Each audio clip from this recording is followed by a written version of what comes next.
My name is Chris Klein. I was diagnosed with cerebral palsy from a lack of oxygen at birth. I don't have an intellectual disability, so while I feel I can give some perspective, I have a different perspective that I am coming from too, and you will get to hear it. I have been using augmentative alternative communication for over 40 years, and have a bachelor's and master's degree.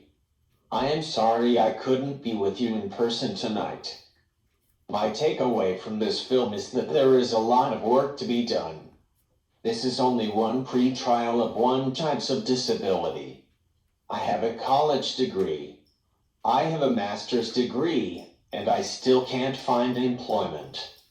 Yes, I do teach and speak all over, but it isn't enough to support me, or give me health benefits. That is frustrating, and it is something that I believe has to change. People do perceive me differently because I communicate with a communication device. Because I am not able to communicate like everybody else, people assume my mental capability isn't all there. So many times they write me off before even talking to me. This happens a lot to people that communicate with communication devices, and it is a perception I am hoping to change.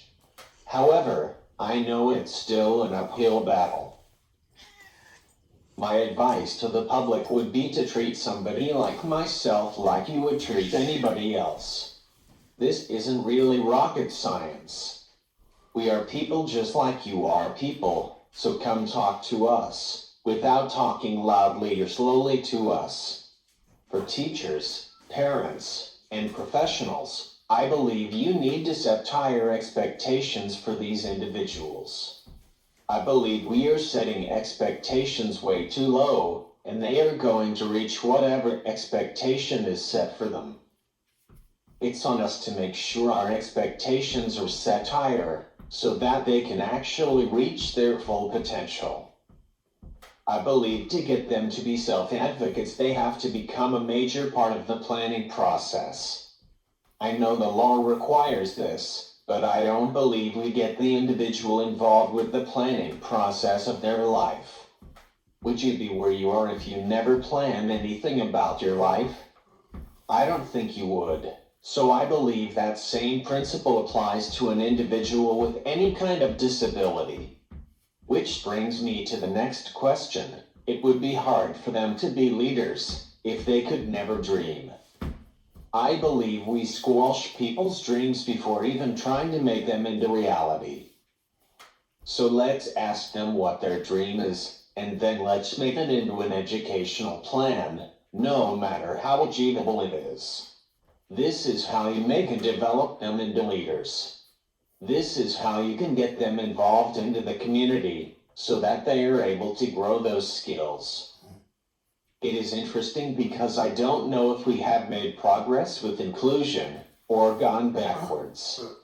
Today, schools have to include students, but some teachers and schools have no idea how to do that, or how that looks. When that happens, it does the student a disservice because really they want nothing to do with the student. Back in my day, my own school district didn't want me, but another school did, so I rode a bus to that school. Yes, I wasn't in class with the kids that were in my neighborhood, but I received the best education because the teachers wanted it to work. It is so important to have everybody on board with inclusion, whether it's in school or outside of school. If not everybody is on board, it is going to work, and then everybody takes a step backwards.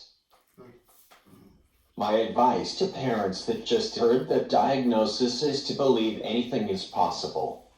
If you don't believe that, you are going to be walking down the right road without a light at the end of the tunnel. I truly believe you have to strive high in order to have a successful life. It starts with the parents, so if you don't believe it, they are going to achieve the most that they can achieve. It starts with the parents. Ain't you?